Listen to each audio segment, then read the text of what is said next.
El electrocardiograma, como procedimiento no invasor para evaluar el corazón, es de suma utilidad para el estudio de las hipertrofias, las arritmias, los infartos y los trastornos electrolíticos. Para comprender las bases electrofisiológicas del electrocardiograma, tomemos como ejemplo una sola fibra muscular. Una célula en reposo posee la superficie exterior positiva y el galvanómetro no registra en sus extremos diferencia de potencial. La superficie interna de la membrana es negativa. Como ambos lados de la membrana están polarizados, al igual que los bornes de una pila, se dice que la célula está polarizada. Esta diferente electricidad se llama potencial de reposo transmembrana y se debe a la concentración iónica desigual a cada lado de la membrana. Por afuera está el catión sodio y por dentro el catión potasio. El potencial de reposo transmembrana se debe principalmente a la salida de pequeñas cantidades de iones potasio. Cuando la célula se estimula, se despolariza. Entra sodio en su interior. La parte despolarizada se vuelve negativa en su exterior con respecto a la que aún está polarizada. Entre ambas partes se produce así una diferencia de potencial y la aguja del galvanómetro marca lo positivo. La despolarización se representa como un campo positivo seguido por otro negativo. Cuando está totalmente despolarizada, el exterior es negativo y el galvanómetro no registra diferencia de potencial. La repolarización es al revés. Se representa por un campo negativo seguido por otro positivo, es decir, a medida que avanza, borra lo negativo y deja un campo positivo. Por ese motivo, como en la activación, se registra en ambos una deflexión positiva en forma de espiga, la primera porque es rápida, esto es el QRS, y redondeada porque es más lenta la segunda, esto es la onda T. Ambos procesos pueden representarse por un dipolo que tiene positiva la cabeza y negativa la cola y que representa ambos campos eléctricos. Cuando el electrodo enfrenta la cabeza positiva, registra una deflexión positiva, es decir, hacia arriba de la línea isoeléctrica, y cuando enfrenta la cola negativa, hacia abajo de la misma.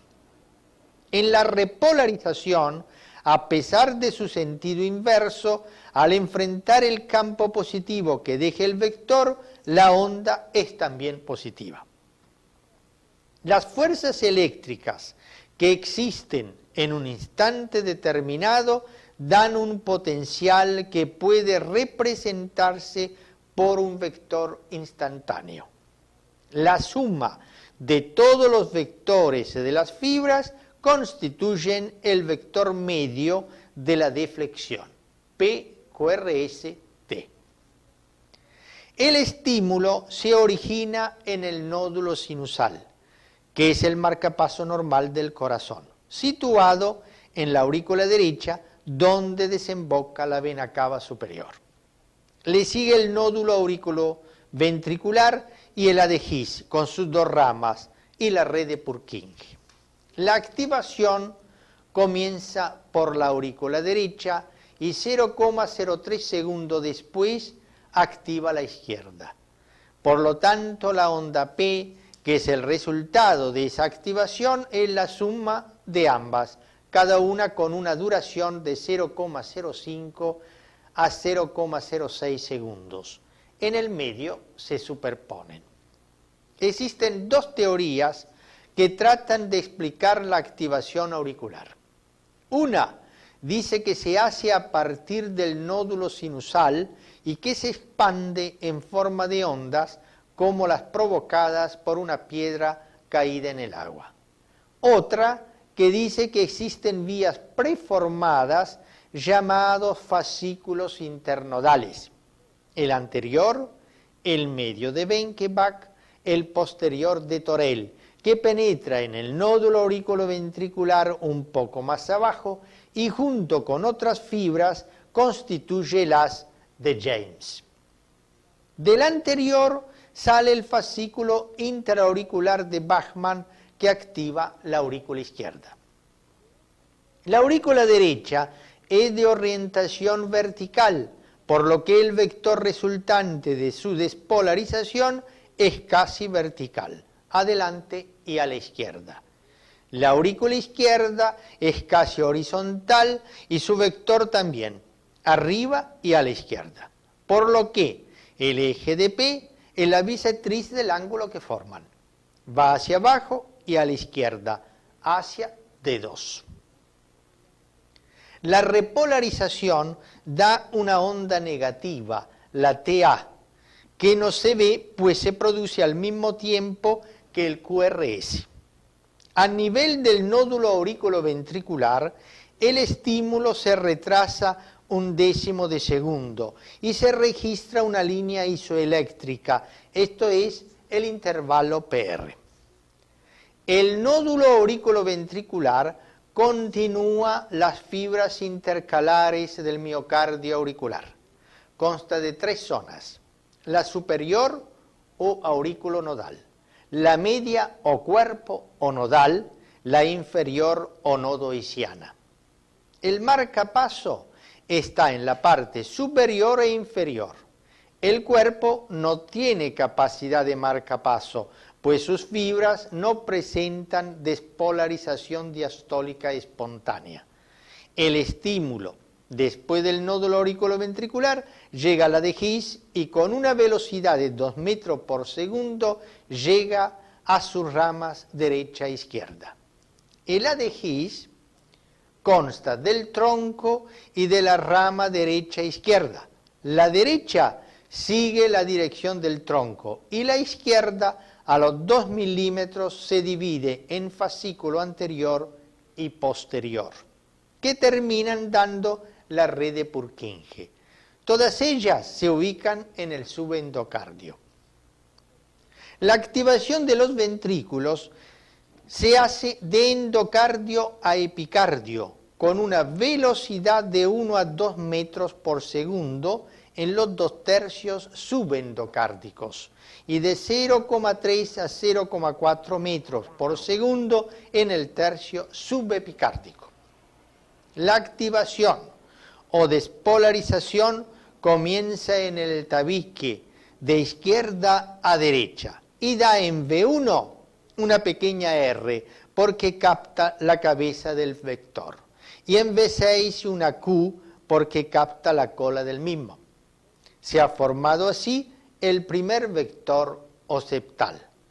El sentido es de izquierda a derecha porque el tabique es estimulado por la rama izquierda del ADGIS.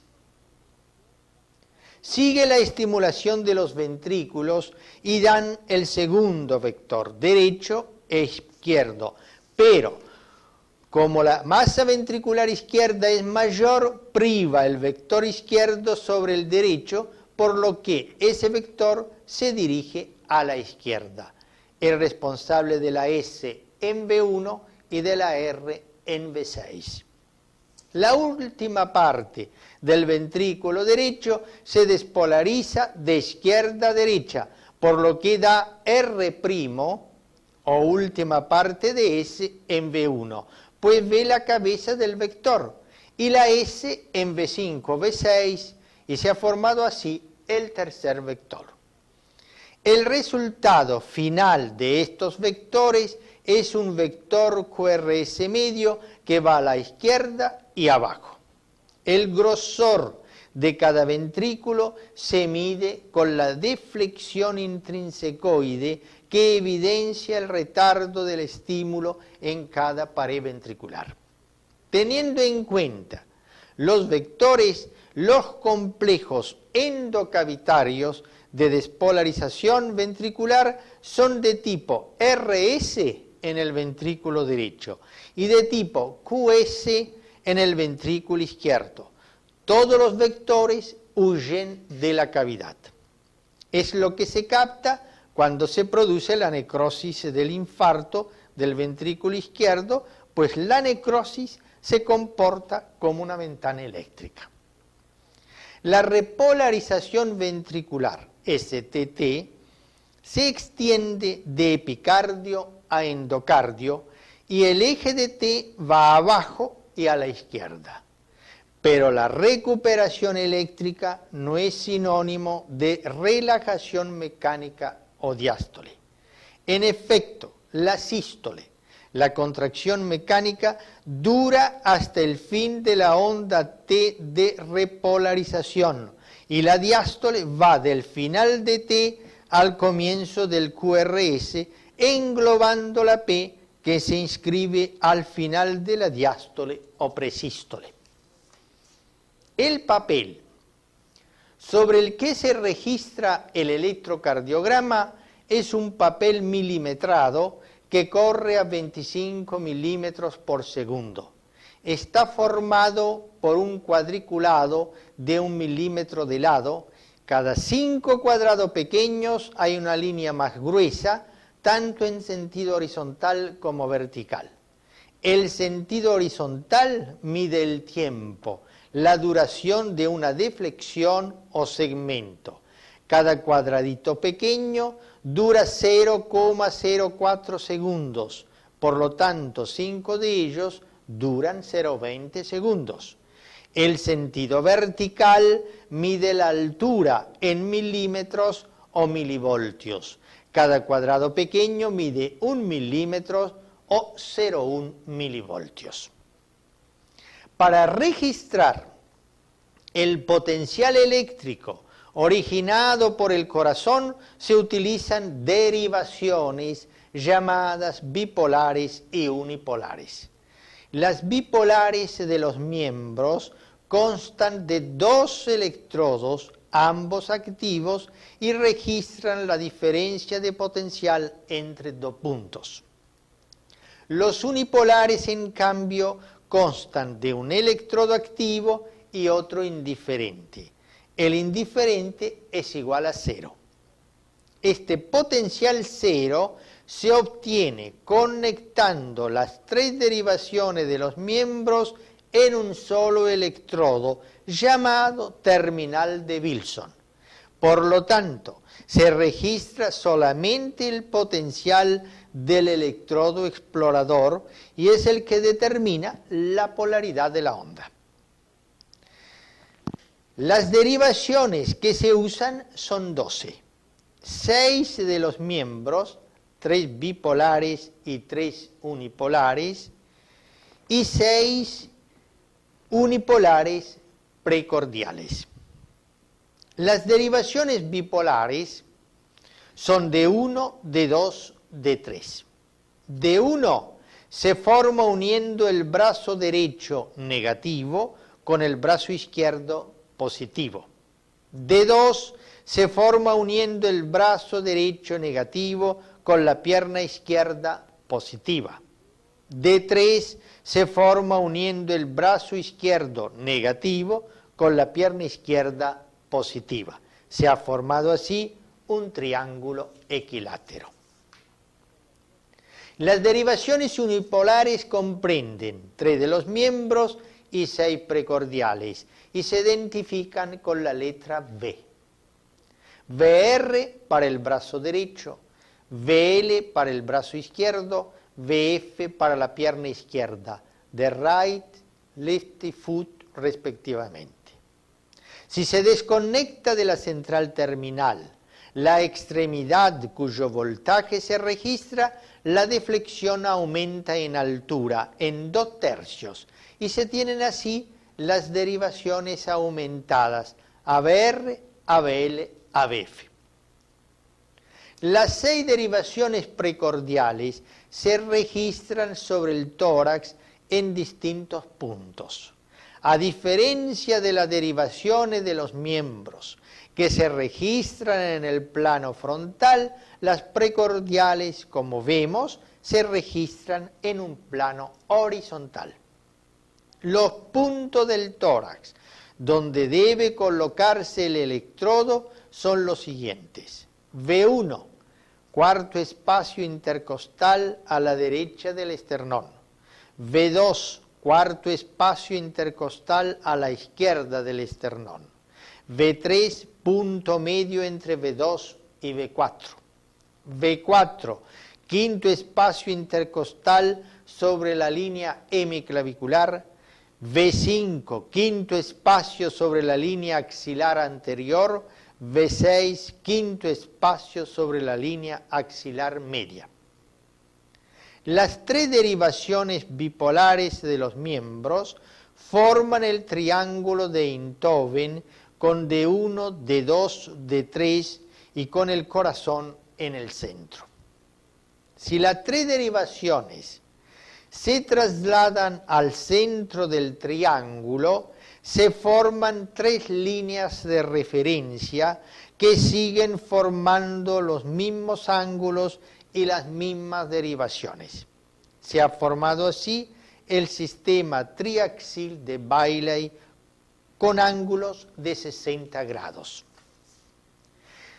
Las unipolares de los miembros ABR, ABL, ABF se unen en el centro de un círculo que representa el plano frontal con potencial cero y forman ángulos de 120 grados. Si unimos ambos, los bipolares con los unipolares, se tiene el sistema hexaxil de Sodi-Cabrera con ángulo de 30 grados, y siendo negativa la parte izquierda y superior del esquema y positiva la derecha e inferior en la posición que miramos. El resultado es el que vemos con D1 en 0 grados, D2 en más 60, ABF en más 90, D3 en más 120, ABR en menos 150 y ABL en menos 30 grados.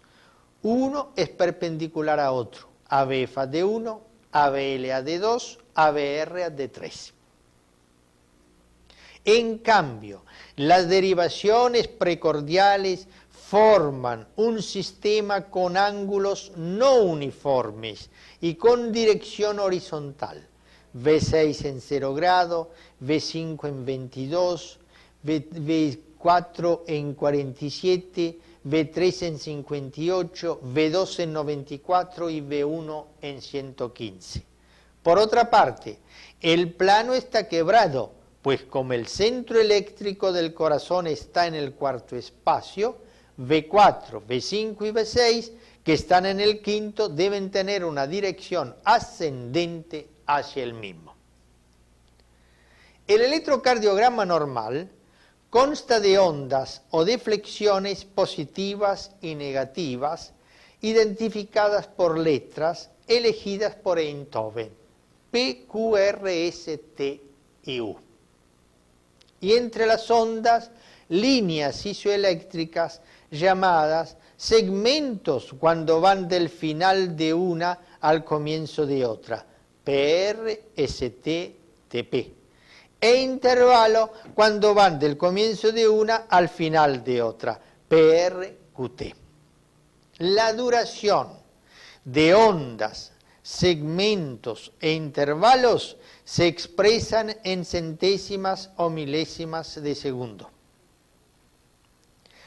P igual a 0,12, QRS igual a 0,10, T igual a 0,20, PR 0,12 a 0,20, QT 0,36 a 0,40, ST igual a 0,15.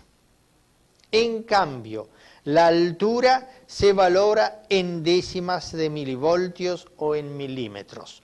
P igual 2,5 milímetros, QRS igual a 10 en las derivaciones de los miembros y 20 milímetros en las precordiales y T igual a 12 milímetros. La onda P traduce la activación auricular. Es redondeada porque es lenta y su grosor de inscripción es similar al de la línea de base. Dura hasta 0,10 segundos y su altura es de 2 milímetros. Es positiva, mellada, negativa, picuda, difásica. Positivo-negativo en D3 y B1, negativo-positivo en ABL. Es siempre negativa en ABR. Su eje está entre más 30 y más 60 grados. TA es la onda de repolarización y es negativa y no se ve porque está en el QRS. La P normal suele ser difásica en B1 y positiva en B6. Cuando es negativa en D1, indica dextrocardia y más raramente comunicación interauricular y aurícula única o inversión de los cables. El intervalo PR que va del comienzo de P al comienzo del QRS mide entre 0,12 y 0,20 segundos, hasta 0,18 en los jóvenes y 0,22 en el anciano. Depende de la frecuencia cardíaca. Es tanto menor cuanto mayor es la frecuencia. El segmento PR va del final de P al comienzo del QRS e indica el tiempo de conducción auriculoventricular. Con la taquicardia desaparece. El QRS representa la activación o despolarización ventricular. Es alto y de trazo fino porque la activación es rápida. Consta de una onda negativa, la Q, a la que sigue una onda positiva, la R, y a continuación una segunda onda negativa, la S. Cuando hay varias ondas negativas o positivas, las más grandes se designan con letra mayúscula. Una segunda onda se llama R' o S'. Hay distintas formas de QRS. QRS, QR y QS cuando es totalmente negativo. R, RS, RS, R', QRS en M y QRS en W. Además puede ser mellada, como vemos aquí, tanto la R como la S. Y puede estar empastada al comienzo, en la punta o al final, tanto la R como la S. La onda Q es la resultante del primer vector o vector septal y su amplitud no debe superar la tercera parte de la R en altura y no debe tener una duración superior a 0,04 segundos. Si las tiene, se llama Q patológica y es propia del infarto. Cuando en D3 la onda Q de duración normal tiene una profundidad similar a la altura de la R, para establecer que es fisiológica y propia de un corazón horizontal, basta respirar profundamente al enfermo y la Q se normaliza. La secuencia del QRS en las derivaciones precordiales es la siguiente. En B1-B2 se ve una pequeña R, pues capta la cabeza del primer vector septal, y una S profunda, pues capta la cola del segundo vector o ventricular que se dirige a la izquierda. En B3-B4 las deflexiones son isodifásicas, pues capta de igual manera cabeza y cola del vector. Y en B5-B6 registra la Q, que es la cola del vector septal, y la R del ventricular, pues capta su cabeza. Puede haber R' en B1 y S en B6 por la presencia del tercer vector del ventrículo derecho. Si la R, en vez de aumentar, disminuye, indica pérdida de la masa ventricular. Por lo tanto, V1 y V2 se consideran precordiales derechas del ventrículo derecho. V3 y V4, precordiales isodifásicas del tabique. Y V5, V6, precordiales izquierdas del ventrículo izquierdo. La medida de la duración de un QRS se realiza más fácilmente en un aparato de registro de varios canales, porque debe medirse del comienzo más precoz en una de las derivaciones hasta la última parte de su desaparición en otra derivación, aquí primera y tercera y segunda respectivamente. En cambio, la medida de la deflexión intrinsecoide se hace desde el comienzo del QRS hasta el comienzo del descenso de la deflexión, del comienzo de R al vértice del mismo. En V1 para estimar el grosor del ventrículo derecho y en V6 para el izquierdo.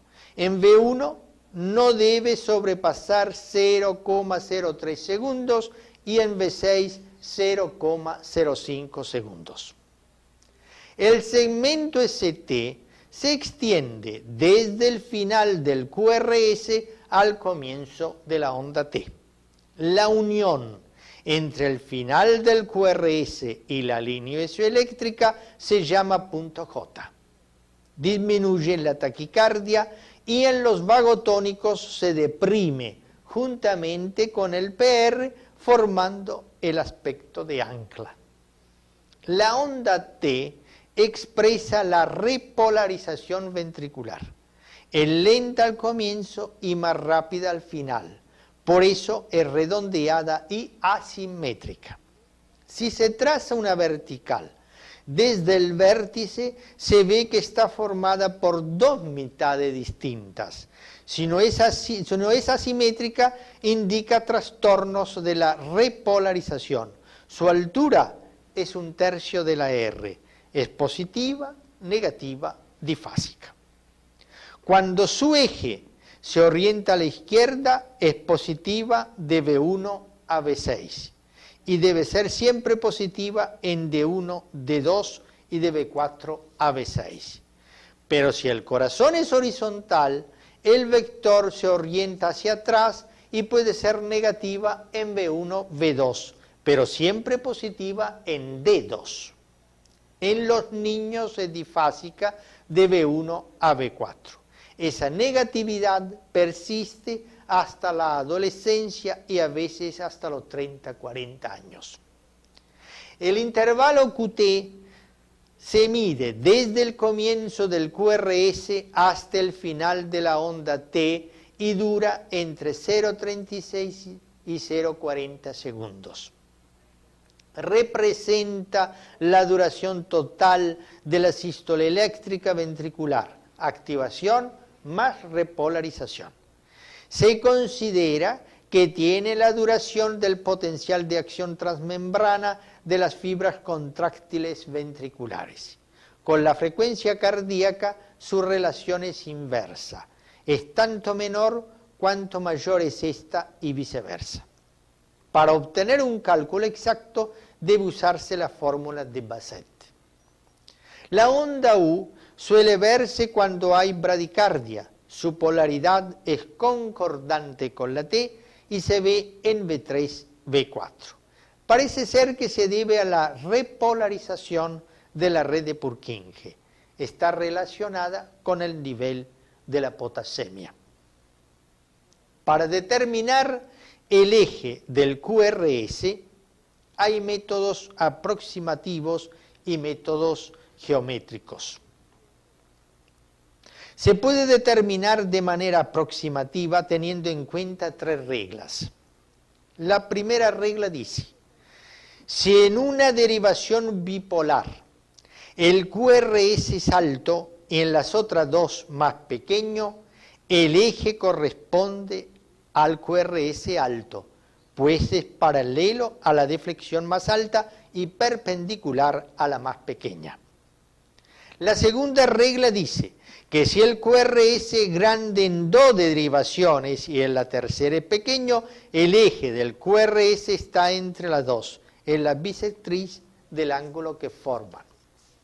La tercera regla dice que el eje es perpendicular a la derivación más pequeña o isodifásica. se puede calcular con precisión con el sistema hexaxil. Ya hemos visto que D1 es positivo a la derecha y negativo a la izquierda, en la posición que miramos. Y D3 es negativo en su parte superior y positivo en la inferior. Recordamos que D1 se forma uniendo el brazo derecho negativo con el izquierdo positivo y D3 uniendo brazo izquierdo negativo y pierna izquierda positiva. Por lo tanto, si tomamos la altura o voltaje de la R o de la S, de D1 y D3, y se transporten las partes correspondientes de las mismas y se trazan perpendiculares, la unión del centro del sistema con el punto de unión de ambas perpendiculares da la dirección del eje del QRS. En la figura, entre más 60 y más 90. Si el eje se ubica entre menos 30 y más 90, es un eje desviado a la izquierda, pero normal. Si se ubica entre menos 30 y más 90, es desviado a la izquierda, pero de manera patológica. Si se ubica entre más 30 y más 180 grados, está desviado a la derecha. Y si se ubica entre menos 90 y menos 180 grados, es indeterminado o desviado a la derecha extrema. Por lo tanto, si el QRS es positivo en D1 y en ABF, el eje se dirige hacia la izquierda normal. Si es positivo en D1 y negativo en ABF, se dirige hacia arriba, hacia la izquierda patológica. Si es negativo en D1 y positivo en ABF, se dirige a la derecha. Si es negativo en ambos, es indeterminado. El corazón puede rotar sobre uno o varios de sus ejes. La rotación sobre el eje longitudinal da el síndrome base-punta o rotación horaria y antihoraria. La rotación sobre el eje antero-posterior da la posición del corazón vertical, horizontal o intermedio. La rotación sobre el eje antero-posterior permite a la punta del corazón señalar el brazo o la pierna izquierda o puntos intermedios. Cuando señala el pie izquierdo, ABF se parece a B6 y la posición del corazón es vertical. Cuando la punta señala el brazo izquierdo, ABL se parece a B6 y la posición es horizontal.